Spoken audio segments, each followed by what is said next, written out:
Todo empezó una noche de octubre de 1896, apenas un año después que los hermanos Lumière mostraran su invento en París. Los paranaenses ya tenían su primera función. El 15 de octubre, en el viejo Teatro 3 de Febrero, aquel que después demolieron para levantar el actual, una máquina precaria proyectó las primeras vistas. Hubo 3 días de funciones. La primera casi no se vio. Las conexiones eléctricas exigían demasiado a los equipos, pero para la segunda y la tercera ya estaba todo en orden y el público vio lo mismo que asombraba en Europa. Los obreros saliendo de la fábrica, imágenes exóticas de viajes lejanos, la Feria de París. Todavía no era una industria ni un arte, era una curiosidad, un relleno entre los actos del teatro, del circo criollo, de las bandas musicales, pero así arrancó nuestro cine en Paraná. Hay para destacar cines muy memorables, de acuerdo a la época que tomemos. Mirá, este año es muy especial, 2026, porque se cumplen 130 años de la primera proyección de cine en Paraná. El 15 de octubre de 1896, en el viejo Teatro 3 de Febrero, el que demolieron para construir este que tenemos, que también ya es histórico, fue la primera función. Imagínate que es un dato que a mí siempre me llamó la atención y me movilizó justamente a escribir y empezar a investigar sobre el tema de los cines en Paraná, porque imagínate, no había pasado un año que los hermanos Lumière habían presentado el invento en París y ya los paranaenses conocían la experiencia del cine, muy por ahí de manera muy precaria, pero bien, se proyectó.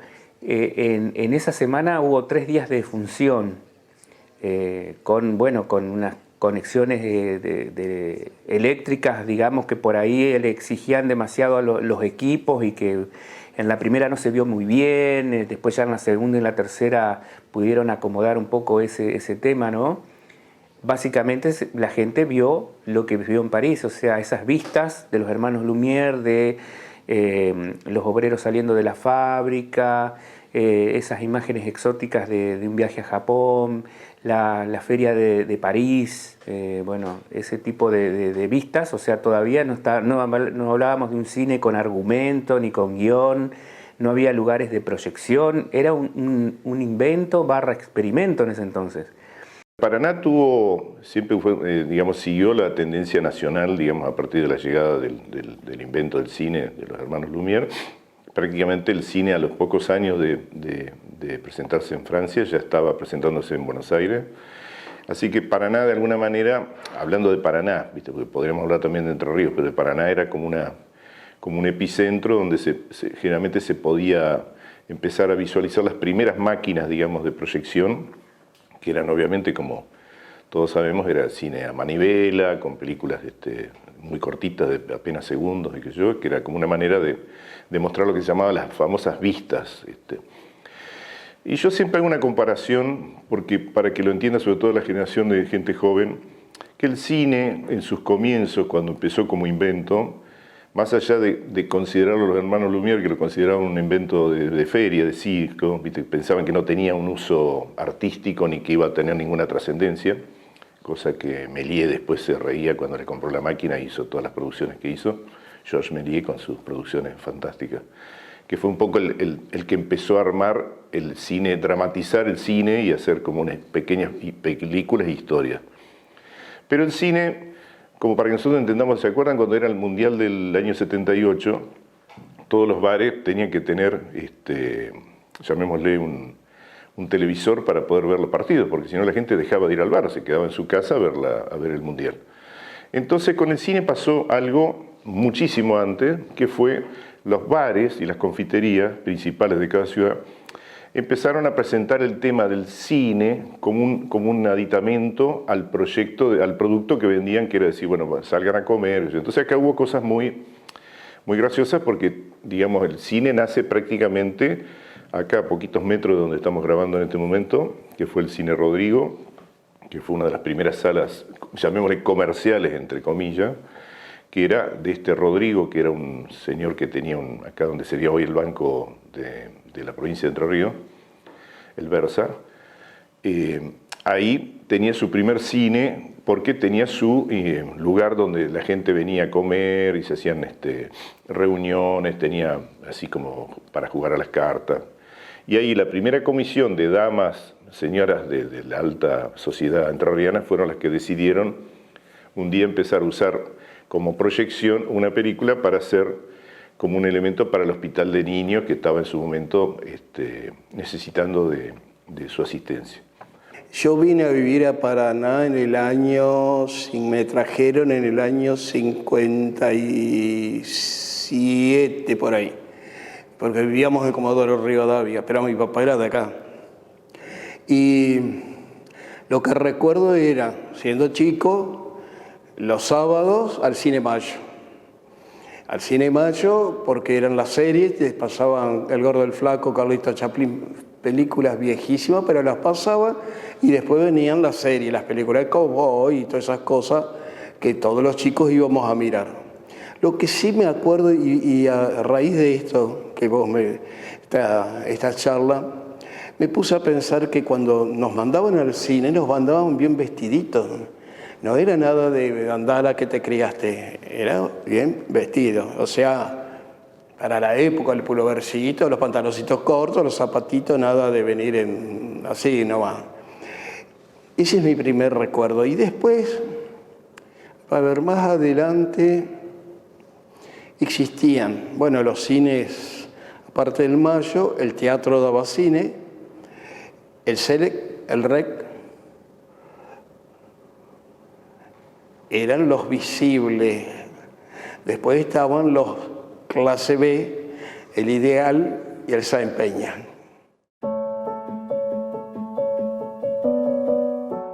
De aquella función a hoy, el cine se proyectó en casi medio centenar de lugares de la capital entrerriana. En las primeras décadas no había salas como las que imaginamos, se proyectaban confiterías, billares, bares, en las terrazas durante el verano. Recién entre 1912 y 1914 aparecen el Cine Rodrigo y la Sala de la Sociedad Italiana, ya con la estructura del cine clásico. El Rodrigo merece un párrafo aparte. Funcionaba donde hoy se encuentra el Banco de Entre Ríos, en un local pensado para comer y reunirse. Fue la primera comisión de damas de la alta sociedad la que empezó a usar las proyecciones como beneficio para el hospital de niños. En verano, los dueños llevaban el proyector a una terraza cercana a la catedral y daban función al aire libre con la brisa del río. Los programas invitaban a ver la película mientras se comía una milanesa con papas. El Rodrigo terminó en llamas, las películas eran de nitrato, peligrosísimas, y aquel incendio convocó a la ciudad entera como si fuera un espectáculo. Y el Rodrigo tenía un aditamento que era en el verano, en lo que sería hoy lo que nosotros conocemos como la caja de jubilaciones, que sería de la catedral 2 cuadras para abajo, ahí tenían un local que ellos tenían como una terraza más arriba y llevaban la máquina, el proyector, lo llevaban hasta allá, lo instalaban, se hacía una proyección al aire libre en la terraza con la brisa que venía del río. Y tenemos los programas donde te dice, por ejemplo, venga a compartir su milanesa con papas fritas, qué sé yo, o facturas o algo, viendo las películas en el cine, en el Rodrigo de verano. Así que ya el cine era una cosa, llamémosle, de haber sido una época fantástica, porque estaba el cine, estaban los tranvías, estaba... uno podía ir a la costanera y comer pescado, pescaditos y cosas así, viste que hoy prácticamente hay cosas rarísimas, porque Paraná es una ciudad que le ha dado prácticamente la espalda al río, nunca, no se potenció, no se fomentó esa cosa, digamos, de estar mirando al agua, mirando al río, comiendo. Hay pocos lugares específicos que lo hacen. Y supo haber en su momento pegado al Robin Club, a donde están las instalaciones del Robin Club, en parte de lo que sería la barranca. En su momento también se hizo cine al aire libre, con proyección, se ponía la pantalla sobre la playa y la gente se sentaba en la barranca y miraba las películas. En el REC, yo recuerdo haber visto ahí una película que es en la inglesa que se llamaba Darling, muy época, la Inglaterra de los 60, los beats, las tribus ¿cómo se llama? De Carnaby Street y esas cosas. Y era la primera película donde aparecía un personaje gay, nombrado como gay. Era un silencio, viste, que la gente estaba choqueada directamente. Claro, el mundo fue cambiando muy deprisa, los éxitos se llenaban, siempre había... Mira, yo no tengo muy claro, yo creo que los cines funcionaban de jueves a domingo, creo, porque se llenaban. Y al cine íbamos de saco y corbata.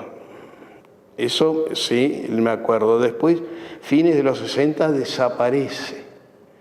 Pero era un ritual donde vos tenías que ir bien vestido, era una salida muy formal, ¿entendés? Incluso de familias, de matrimonios, novios. Además de eso, hay 11 experiencias de cineclubismo, contando las presentes, pero el cineclub acá empezó en la década del 50. Y también otra cosa que se puede destacar en ese recorrido, sí, son los cines que han marcado como una época, a los que hay que también, a todos estos números que te digo, hay que sumar las actuales. La realidad del presente es que tenemos cine en dos shoppings, uno que es un complejo que tiene 6 salas, el otro tiene 3, y el cine Círculo, que yo lo proceso así a los datos, lo cuento también como otro complejo que tiene 4 salas por dentro, ¿no es cierto? Entonces, en este momento es como que en total tenemos 13 salas en 3 complejos, pasando cine, ese es el presente que tenemos, pero el pasado es este que yo te contaba, donde también escuelas fueron también salas de cine porque, digamos, habían tenido equipadas o condicionadas sus salones de actos para proyectar. Con los años 20 llega la consagración. El cine ya es industria y empieza a ser arte. Se pasa del mundo sonoro del blanco y negro al color. Y aparece el cine Urquiza en la planta baja del Palacio Bergoglio, la sala más lujosa que tuvo Paraná, con cortinados de terciopelo, ventiladores de pared y 600 butacas. Allí iba la aristocracia, pero el mapa de los cines dibujaba también el mapa social de la ciudad.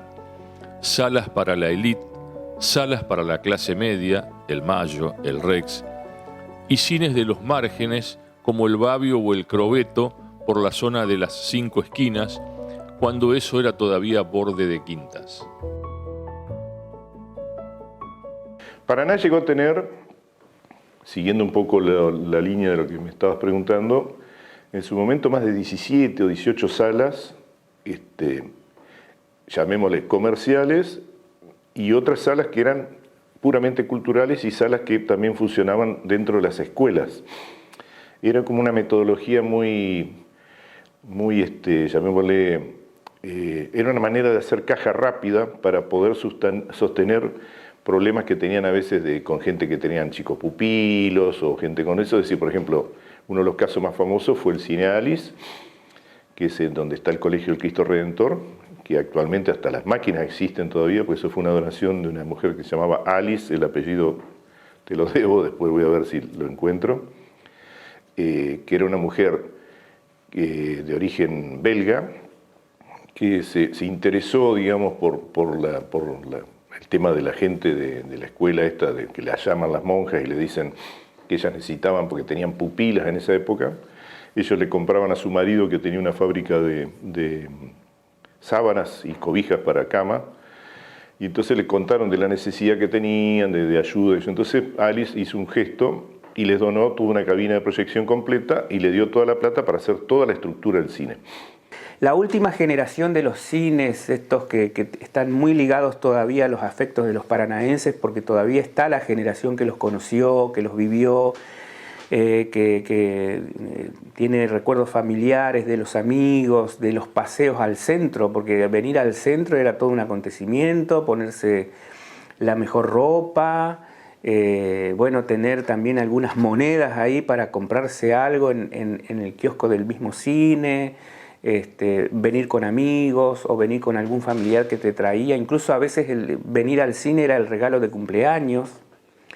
En la década del 60, por ejemplo, en algunas familias, parece muy raro esto, en algunas familias el regalo a una chica que cumplía 15 años era llevarla al mejor cine, a una función de alguna película que quisiera, y llevarla, digamos, a ver un estreno, por ejemplo. Películas románticas o películas de aventuras que estaban como a la moda. Así que bueno, esa última generación tenemos al Cine Mayo, el Cine Rex, el Cine Ópera, el Cine Avenida, que era el sucesor del Cine Sáenz Peña en Calle Carbó, y el Cine Selec, que después también en sus últimos años se transformó en el Cine Atlas. Yo creo que estos son los nombres que todos quienes estén escuchando esto se van a dar cuenta que es como que es la última generación de salas que hubo, y que bueno, por supuesto fueron desapareciendo de a poco. En el 2004 prácticamente vivía en Santa Fe, iba y venía. Y acá dieron Día de la Independencia en el Mayo y la cola daba vuelta Monte Casero y seguía para abajo. Yo nunca había visto colas en los cines de Paraná. Había colas modestas, pero no. Lo mismo cuando estrenaron mucho antes Mi Pobre Angelito. Era una muchedumbre. Viste, no, a ver, es como la evolución. Al principio las películas eran como algo normal, con una buena asistencia, pero no tenían esa cobertura que las hacía mucho más objeto de consumo inmediato, que había que ir ya a verlas, ¿entendí? Y ahí, en esa época fue así. Y del Mayo, sí, lo que me acuerdo es que ahí vi La Pared de Pink Floyd, qué maravilla, y era el Mayo, ¿viste? No, los recuerdos que tengo, ya te dije, no son en exceso porque, digamos, no constituían para mí el centro de la existencia. Por ejemplo, yo me enteré que existía el cine Babio porque... No, Babio, sí, Babio.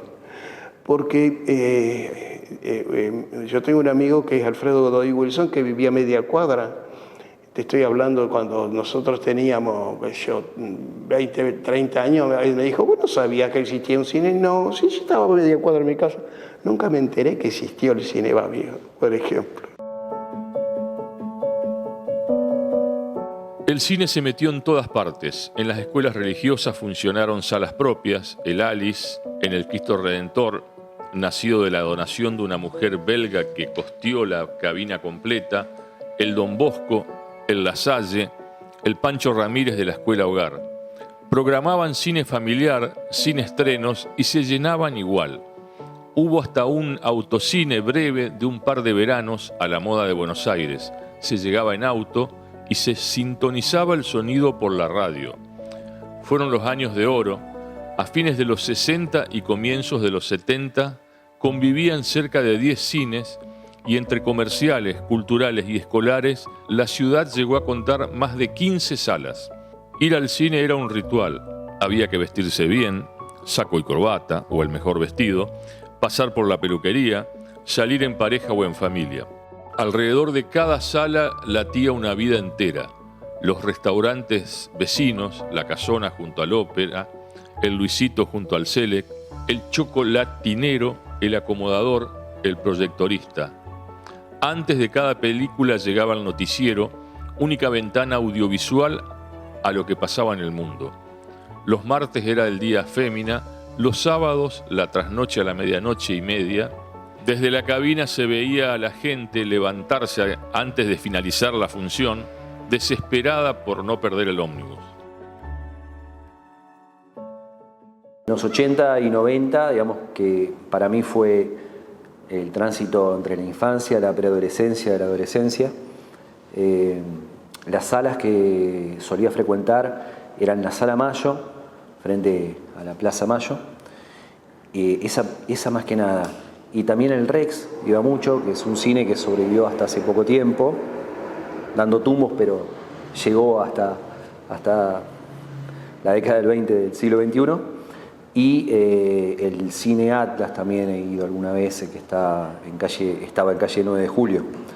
Es uno de los espacios de mi infancia, digamos, donde iba a veces con amigos, a veces con mi vieja me llevaba. Pero era una época en la que, sobre todo los 80, a los chicos nos podían dejar en el cine y nos buscaban a la salida. Hace poco me puse a pensar qué harían durante ese tiempo que tenían libre de gurises, digamos. Sabían que estaban seguros ahí en la sala. Porque además había películas en continuado también, muchas veces se podía uno quedar a la siguiente, o ir un sábado y ver la programación completa, ¿no? Y también había un espacio que para mí fue importante en la Alianza Francesa, en el año 85, 86 tiene que haber sido, tal vez 87, tuvo un director de la Alianza Francesa de apellido Boyer, Monsieur Boyer, que le gustaba el cine y se ve que era parte de la política cultural de Francia, digamos, difundir también su cinematografía. Evidentemente, esto lo pensé más de grande, ¿no? Pero evidentemente le llegaba material a través de la embajada o algo, y él proyectaba en 16 milímetros con un proyector en el pequeño auditorio que hace muchos años que no entro, pero ahí en calle Andrés Pasos, al fondo, hay un salón o un auditorio, no sé qué será, pero era en el lugar donde los viernes a la noche había cine francés. Y después existían los cines de los colegios religiosos. Yo me acuerdo que había uno que se llamaba Alice, que era en el Cristo Redentor. Y después otro que se daba en el segundo piso de La Salle para los sábados, para los domingos, creo, para los chicos.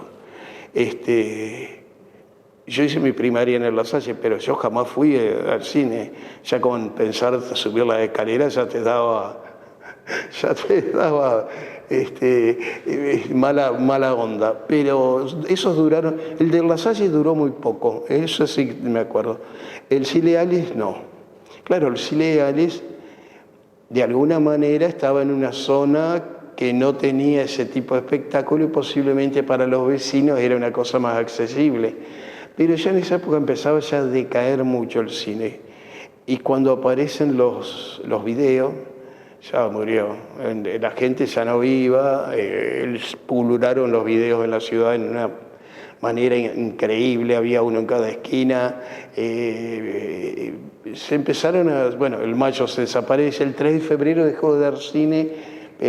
Yo no tengo mucha memoria, pero creo que antes a mediados de los 60 debe haber dejado de dar cine, el 3 de febrero. Y los últimos que cerraron fueron, sí, el Selec, el Rex. Lamentablemente con la venida de la televisión tuvieron un primer golpe, en su momento, digamos, con la televisión, llamémosle, cuando empezó a ser más masiva, a partir de la década de 60. Ya después en el 70 empieza también un poco la parte de todo lo que fue la televisión color, después empieza a entrar el cable video, después vienen los videoclubes. Y el cine, yo siempre digo que básicamente el cine es un hecho social. Es decir, la gente le gustaba básicamente ir al cine y se ponían la mejor ropa, las mujeres se preparaban, iban a la peluquería, porque iban a ir al cine, porque el cine era una salida, era ir con otras parejas, era ir a tomar algo después de salir, ir a cenar, o cenar previamente y después ir al cine. Era esa famosa historia de, tratar de contar después qué le pareció la película, el intercambio. Había como un hecho social, se movía una industria gastronómica alrededor de los cines. Realmente, si vos ves la relación que había con los cines, esto yo lo estudié mucho por un documental que estoy haciendo sobre la historia de los cines, que siempre un cine grande o comercial siempre tenía al lado un restaurante. Después vino la caída y no por una sola causa. La crisis económica de la dictadura a mediados de los 70 golpeó a los empresarios que ya no pudieron modernizar las salas. La televisión primero, el cable después, el VHS y los videoclubes más tarde ofrecieron en casa lo que antes obligaba a salir. Y las salas del interior se quedaron atrás en sonido y en pantalla. En los 80, el Cine Mayo empezó a abrir y cerrar. El Cine Select se volvió Atlas, el Ópera bajó la persiana en 1991, el Mayo en 1999. Hubo un tiempo en los 90 en que Paraná directamente se quedó sin cines y mucha gente cruzaba a Santa Fe para encontrar la pantalla. Fue un descubrimiento alucinante que me introdujo en un mundo que nunca más abandoné ni del que quise salir. Incluso te diría que empezó esa fascinación previa a la adolescencia y la juventud, que fue en la infancia. Yo asistía a las matinés, que había una programación doble, fundamentalmente los sábados, y bueno, empezaba a 2 de la tarde y salías 6 de la tarde habiendo pasado esa experiencia de una manera inolvidable. Bueno, yo asistía a los cines que había en esa época en Paraná, en la década del 80, que era el Cine Ópera, el Cine Rex, el Cine Mayo, incluso un poquito después al Cine Atlas. Y bueno, y ese mundo me capturó, fue como se define el cine, un viaje inmóvil, ¿no? Un viaje que te lleva por mundos, miradas, que bueno, enriquecen el alma y la sensibilidad fundamentalmente, ¿no? La crisis de estas salas, después te voy a contar de otros espacios, un poco fue la política económica de la dictadura a mitad de los 70. Ese quiebre económico también impactó a los empresarios que tenían salas de cine, porque ya no se pudieron reequipar, no pudieron modernizar las salas, o sea, no traer nuevos proyectores, o tenía un costo, digamos, el mantenimiento del que ya tenían. Había que pensar que también la diferencia la marcaban los lugares que tenían calefacción o aire acondicionado, y todo ese tipo de cosas empezó a dificultar. Empezó, por ejemplo, a fines de los 80, ya hubo algunas veces que el Cine Mayo por poco tiempo cerraba y después abría con algún otro propietario o con el mismo administrador que retomaba el negocio. En los 80 también ya se empezó a notar un poco ese retroceso, porque a comienzos de los 80 el Cine Select se transforma en el Cine Atlas con una nueva inversión, pero en definitiva el Cine Select, que fue una historia, cerró. El Cine Avenida cerró también. Y bueno, y ya empieza como la última época, que yo creo que termina ya en 1999 con el cierre definitivo del Cine Mayo, ya llamado Sala Mayo, porque en el 91 había ya cerrado el Cine Ópera, y el Cine Rex era el que se mantenía y se mantuvo, ¿no? Y como que quedó por ahí el único. Hay varias confluencias, ¿no? Los cambios tecnológicos son muy importantes. También hay crisis sociales en el medio, ¿no? En los 90 es el auge del neoliberalismo, pero también la forma en la que las personas se vinculan con las pantallas. Vivimos en un mundo que está lleno de imágenes, tenemos representaciones y símbolos por todos lados, y desde que nacemos tenemos pantallas. Desde el surgimiento del cine a fines del siglo XIX hasta la década del 40, 50, que aparece la televisión, esa es la única pantalla. Después está la televisión, que le compitió. Muchos decretaron la muerte del cine, que no ocurrió. De la televisión va evolucionando y empezamos a tener... Yo, por ejemplo, soy de la generación VHS. Mediados de los 80, principios de los 90, ya con la posibilidad de ver película en forma hogareña, en los tiempos que uno programaba, distinto a la televisión, que había que prender y ver el canal. Y después después viene el cable, y ya en el siglo XX la convergencia de telefonía, televisión e internet hacen que ya el consumo de las pantallas sea totalmente distinta, muchísimo más hoy en día, con las redes sociales, incluso los formatos y las duraciones. En ese hueco resistió La Endija. Cuando el cine había desaparecido de la provincia, allí se proyectaban estrenos en 35 milímetros, semana a semana, con butacas viejas rescatadas de una sala de Santa Fe y abonos baratos para estudiantes. Se llenaba. Los miércoles, último día del abono, la gente se colgaba de las vigas. Yo creo que es una consecuencia de la concentración del espectáculo, por decirlo de alguna manera, ¿no? Todo lo que sea fuera de las redes se ha concentrado en las grandes superficies, como le llaman, en los shopping, en algunos multicines. Lo que se ha terminado son los cines individuales, que aunque, digamos, las salas sueltas, las cadenas que había en las provincias de salas sueltas, porque las posibilidades de distribución están concentradas en donde más recaudación vayan a tener, ¿me entendés? Entonces es imposible sostener una sala como se sostenían antes. En la ciudad nuestra había varias salas de cine cuando yo era chico, 8 o 9 salas, no recuerdo el número exactamente. Nosotros pudimos armar un proyecto de cine en La Endija cuando el cine desaparecía de la ciudad y desaparecía de Entre Ríos, y lo hacíamos con películas de estreno, ¿me entendés? Todas las semanas había una película de estreno y todas las semanas se llenaba la sala. Eso se terminó porque la negociación que nosotros hacíamos directamente con la distribuidora hoy es imposible de planteársela.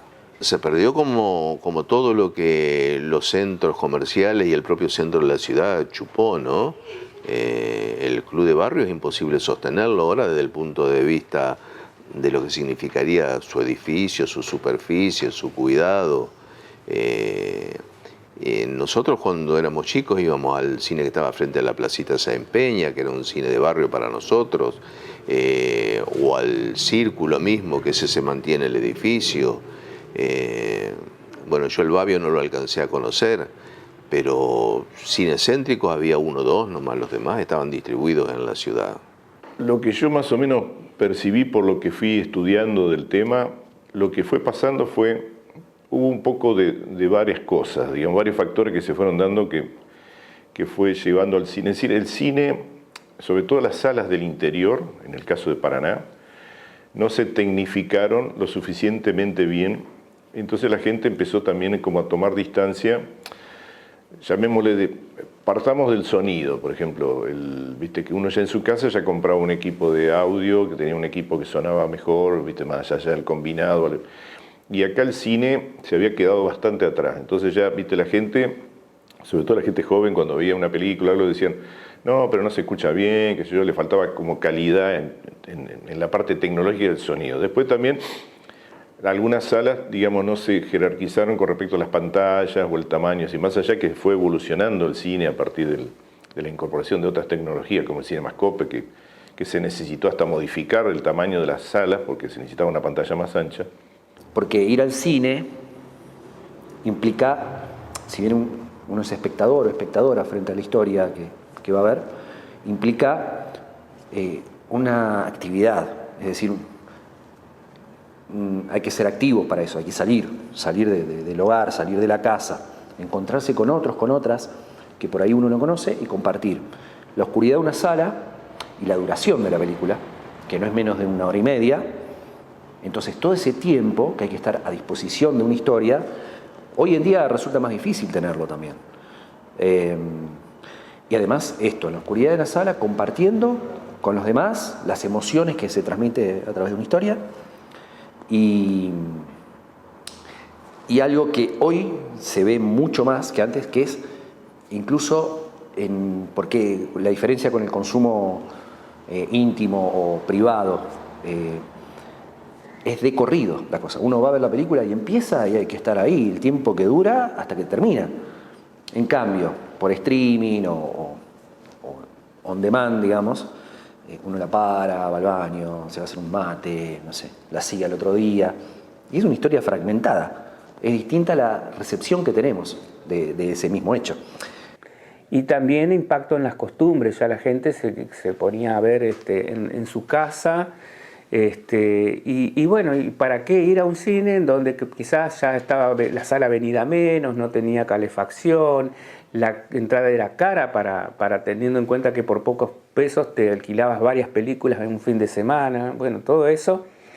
Y vale aclarar que también nosotros en Paraná, así como tenemos esa anécdota tan hermosa de lo que yo te contaba de la proyección en 1896, también la ciudad también pasó todas esas cuestiones que marcaron los finales de los cines, como por ejemplo en Buenos Aires o sí en Rosario, aunque en Rosario todavía hay una movida de cines y tuvo una movida de cines mucho más importante, que es que algunas de esas salas que desaparecieron o se convirtieron en un templo o se convirtieron en un lugar de venta de electrodomésticos o un restaurante. Y el Rex, el último de los clásicos, aguantó dando tumbos. Con Titanic, con La lista de Schindler y con Manuelita todavía hizo colas de 2 cuadras. Cerró definitivamente en septiembre de 2021, después de la pandemia.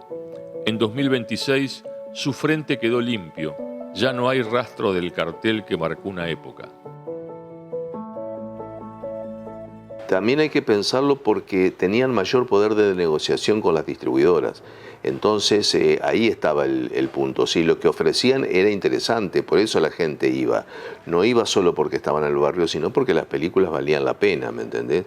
Ese poder de negociación directo del dueño de una sala de barrio o incluso del dueño de varias salas en la provincia así distribuidas con las distribuidoras se terminó, porque estas distribuidoras empezaron a negociar con los shopping que fueron apareciendo, muchos de ellos encadenados económicamente, incluso la distribuidora era parte de algunas de estas grandes superficies, de manera que eso te quitaba total poder de negociación.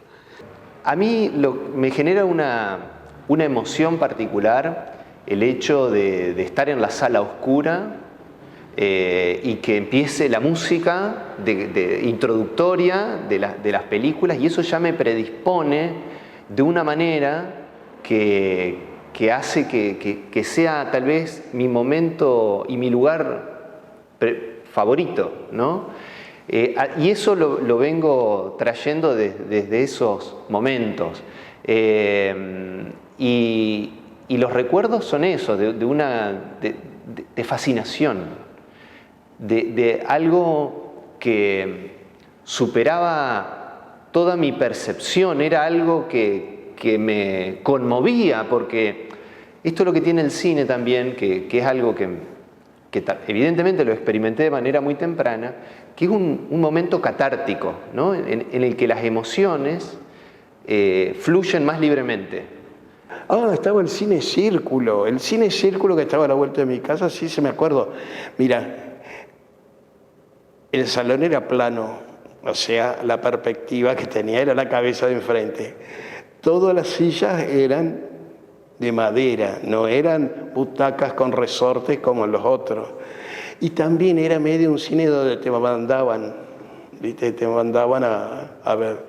Y yo me acuerdo, espera, mira, por ahí te pasaban las películas al revés, se equivocaban de lata y empezaban con la del final y aparecía la del principio en el medio y la gritería y esas cosas, esos cines bien de barrio, ese cine era de barrio.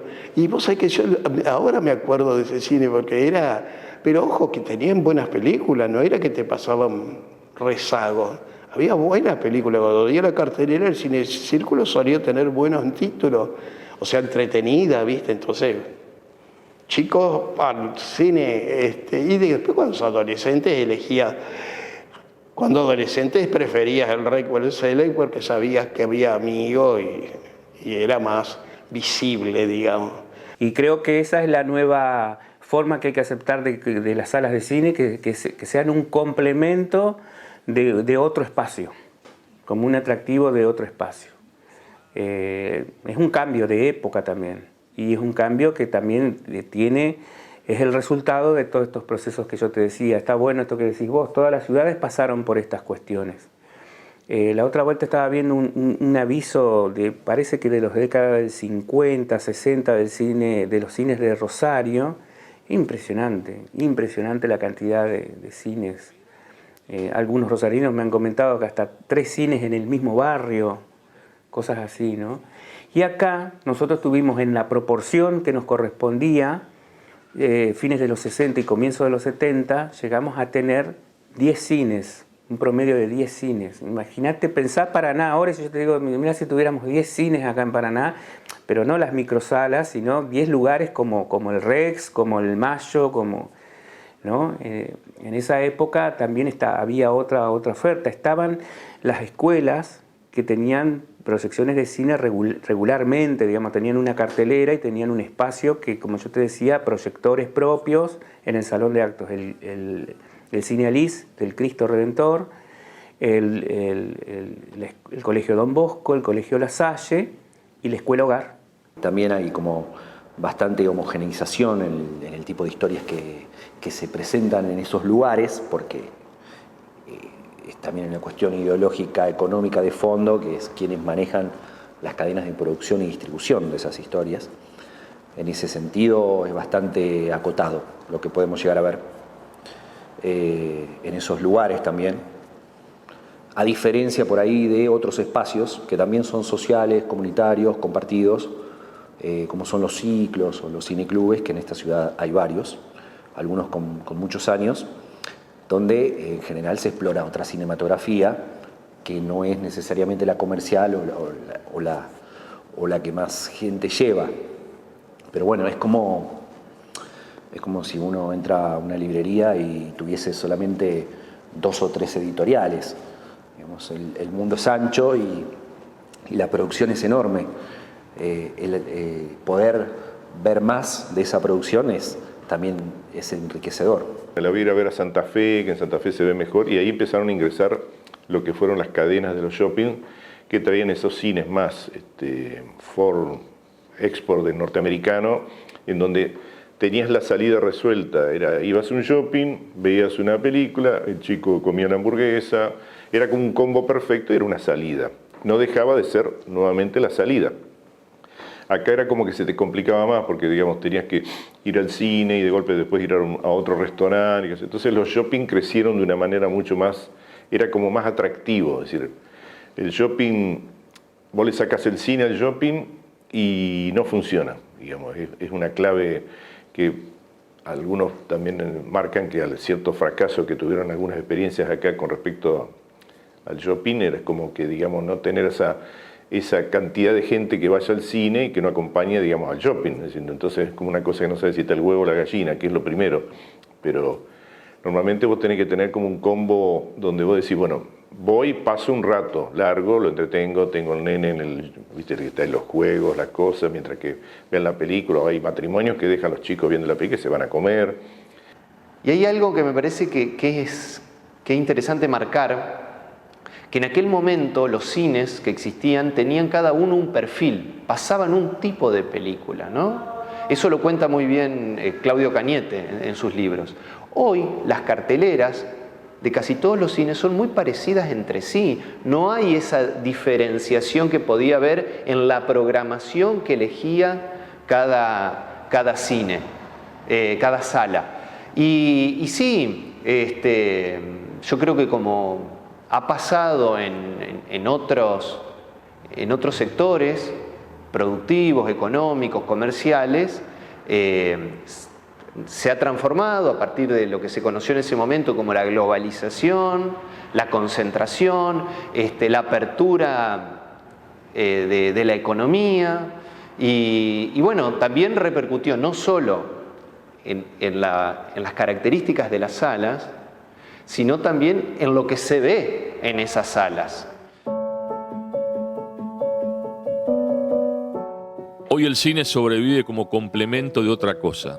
13 salas repartidas entre 2 shopping y el Círculo, con carteleras parecidas entre sí, más chicas y más anónimas. Quedan también los cineclubes, la Alianza Francesa, los ciclos que insisten en mostrar otro cine, como el de Casa Boulevard o el de Saltimbanquis. Porque más allá de la tecnología, todos los que recuerdan aquellas salas dicen lo mismo. Lo que se extraña no es solo la pantalla grande, es el encuentro, la sala a oscuras, compartida con desconocidos, riendo o llorando juntos frente a una historia.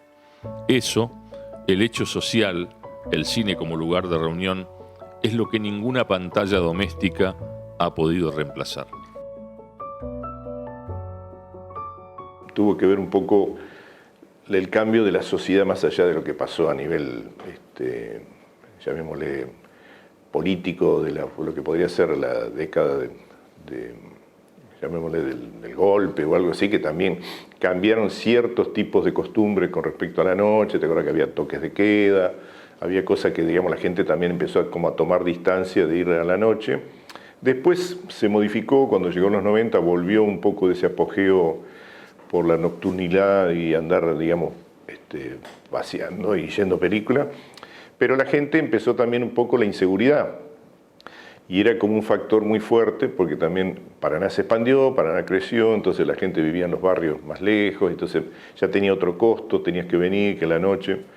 Entonces eso también, cuando de golpe aparece, sobre todo el cable video, creo que fue el que más, de alguna manera, porque te daba un menú de opciones. Bueno, nosotros estábamos condenados a ver 2 o 3 canales de televisión acá, ¿viste? Cuando yo era chico, que siempre se veía Canal 13 de Santa Fe, el 9 no existía, el de acá, y se veía Canal 7. Entonces era una cosa, ¿viste? Teníamos un vecino que veía el 2 y el 3, el 3 y el 5 Rosario, era todo un logro. Pero, digamos, cuando aparece el cable video y te da un paquetazo de señales, que entonces ya vos decías, bueno, listo, ya está, ¿viste? El bolsillo manda, pago esto, yo sé que veo la película a la noche, qué sé yo. ¿Y qué se hacía? Se invitaba a los amigos a comer una pizza y ver película. Cuando después viene el videoclub, hace exactamente lo mismo. Era el menú, lo elegías vos, porque la película la elegías vos, no era lo que elegía el exhibidor, sino como decía, bueno, quiero ver, vamos a imaginar, no sé, Rambo, y entonces había 3, 4 fanáticos de Rambo y venían con sus mujeres, con sus chicas, iban a ver la película, comían una pizza, y decían, no deja de ser siempre el hecho social, siempre está lo social. Yo creo que los cines, lamentablemente, hay una tendencia mundial a que se desaparezca el negocio como industria, y el negocio lo está matando, me parece a mí, es una opinión, lo está matando las mismas terceras generaciones del negocio, llamémoslo industrial, como el cine norteamericano. Porque yo no puedo entender hoy que se prioriza el tema del pochoclo, la comida, las grandes cadenas, y sobre todo que cambió la historia más fundamental, que es, digamos, cambió el concepto de los guiones. Es decir, hoy las películas son totalmente pochocleras, tienen que ser de alto impacto, efectos visuales, y vos veías lo que se generaba antes, cuando los pioneros del cine generaban la historia. Es decir, uno va al cine a conocer una historia, a que le cuenten una historia, no a ver efectos visuales, porque efectos visuales como que te termina empalagando. Es decir, llega un momento que vos decís, bueno, ¿para qué voy a ver de vuelta otra vez esta película? La tercera secuela, la cuarta secuela, se va a hacer más de lo mismo. Todo depende de la propuesta. Cuando nosotros arrancamos con el cine de 35 milímetros en La Endija, después de nuestras experiencias de 16, del Cine Club, el cine prácticamente había desaparecido en Paraná. Quedaba una sola sala y muy mal. Y nosotros tenemos una sala sencilla, modesta, pero propusimos un cine de estreno de películas, todas las semanas una película de estreno, y convenios con centros de estudiantes, con sindicatos, con precios diferentes, de manera que la película se estrenaba un jueves, y yo te aseguro, y todos se acuerdan, que de jueves a miércoles la sala estaba llena, todos los días, y dábamos películas comerciales como daba cualquier cine, y las características de la sala de La Endija no son extraordinarias, es una butaca muy sencilla, incluso son las viejas butacas de un cine de Santa Fe que había cerrado, el cine General Paz, butacas de madera, pero se llenaba. Y a los estudiantes universitarios le hacíamos un tipo de convenio por lo cual tenían un abono y una facilidad para llegar al cine a muy bajo precio. La experiencia estética de mirar una película en una sala acondicionada para eso es irreemplazable. No hay algo que se puede equiparar. Están dadas no solo las condiciones técnicas, sino las condiciones de recepción.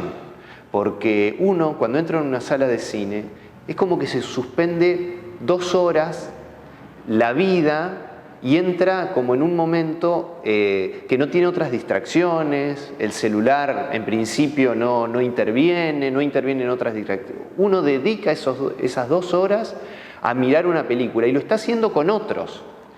Y pueden ser conocidos, amigos, pero también pueden ser desconocidos y estar compartiendo emociones y estar llorando juntos e incluso generar algún tipo de charla, ¿no? Y el cine me parece que es un lugar de encuentro y un lugar que permite el diálogo, y eso me parece que es muy importante. Yo creo que no tiene tanto que ver con las salas de cine, sino con lo que la gente busque como esparcimiento, digamos, como generar en el lugar del cine algo más que la sala bonita del shopping y la buena película, que está buenísimo que vayan a ver una película en una buena sala, sino hay que volver a recrear la reunión, el encuentro, lo que era el espacio antes y después de la salida del cine, ¿me entendés? El hecho social. Eso es lo que hay que volver a recrear y es lo que este capitalismo espantoso en el que estamos viviendo trata de destruir. Es decir, lo que hay que reconstruir para el cine, para el teatro, para la música, para todo, es el encuentro. Si nosotros reconstruimos el encuentro, todo lo que sea cultural va a volver a funcionar sin ninguna duda.